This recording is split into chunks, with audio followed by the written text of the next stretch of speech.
ନମସ୍କାର, ଜୟ ଜଗନ୍ନାଥ। ଆମେ ମା ବାଟମଙ୍ଗଳାଙ୍କର ଦର୍ଶନ ସାରି ପୁଣି ବାହାରି ପଡ଼ିଲୁ ପୁରୀ ଅଭିମୁଖେ। ଆମେ ଯାଇ ପୁରୀରେ ପହଞ୍ଚିବା ପରେ ଦୂରରୁ ଠାକୁରଙ୍କ ମନ୍ଦିର ଦେଖାଯାଉଥିଲା। ମନ ଆନନ୍ଦ ବିଭୋର ହେଇଯାଉଥିଲା ମନ୍ଦିର ଦେଖିକି। ତାପରେ ଆମେ ଭାବିଲୁ ସମସ୍ତେ ଚାଲି ଚାଲିକି ପଳେଇବୁ, କିନ୍ତୁ ଖରା ଏତେ ଜୋରରେ ହେଉଥିଲା ଯାହାକି ଆମକୁ ରିକ୍ସା କରିବା ପାଇଁ ପଡ଼ିଲା। ଆମେ 4 ଜଣ ଯାକ ରିକ୍ସାରେ ବାହାରିଥିଲୁ ଦକ୍ଷିଣ ଦ୍ୱାରକୁ ଯିବୁ ବୋଲି।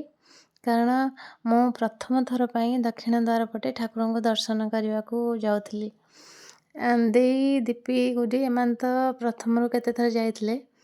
ମୁଁ ଯେବେ ବି ପୁରୀ ଯାଏ ଠାକୁରଙ୍କୁ ସନ୍ଧ୍ୟାବେଳେ ହିଁ ଦର୍ଶନ କରେ। ଆମେ ଘରୁ 12ଟାରେ ବାହାରିକି ଯାଉ।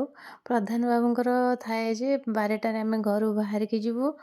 ଚନ୍ଦନପୁରରେ ଅରୁଆ ଡାଲମା ଖାଇ ସମୁଦ୍ରରେ ଗାଧେଇ ତାପରେ ଯାଉ ଠାକୁରଙ୍କ ଦର୍ଶନ କରିବା ପାଇଁ। ସେଇଟା ସନ୍ଧ୍ୟାବେଳେ ଦର୍ଶନ ହୁଏ, ସେଥିପାଇଁ ମୁଁ ଏତେ ଜିନିଷ ଦେଖିପାରେନି। ଆଜି ପ୍ରଥମ ଥର ପାଇଁ ସକାଳୁ ଯାଇଥିଲି, ଯେଉଁଥିପାଇଁ ବହୁ ଜିନିଷ ଦେଖିଲି, ବହୁ ଅନୁଭୂତିକୁ ମୁଁ ଅନୁଭବ କଲି। ଆଉ ଠାକୁରଙ୍କର ଦର୍ଶନ ଏତେ ସୁନ୍ଦର ବାଗରେ ହେଇଥିଲା, ଏତେ ବଢ଼ିଆ ସେ ଦର୍ଶନ ମୁଁ ବୋଧେ ମୋ ଜୀବନରେ ମୁଁ ପ୍ରଥମ କରି କରିଥିଲି, ଯାହାର କି ମାନେ କଥାରେ ବର୍ଣ୍ଣନା କରିବା ସମ୍ଭବ ନୁହେଁ। ଆଉ ମନ ଏତେ ଆନନ୍ଦ ବିଭୋର ହୋଇଥିଲା ଯାହାର କି ସୀମା ହିଁ ନାହିଁ। ଆଉ ଆମେ ସେଠି ପହଞ୍ଚିଲା ପରେ ଦକ୍ଷିଣ ଦ୍ୱାରରେ ଦେଇ କହିଥିଲା ଆମର ଆଜି ପରିକ୍ରମା ବି ହେଇଗଲା।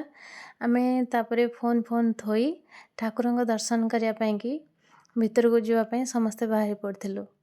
ଜୟ ଜଗନ୍ନାଥ।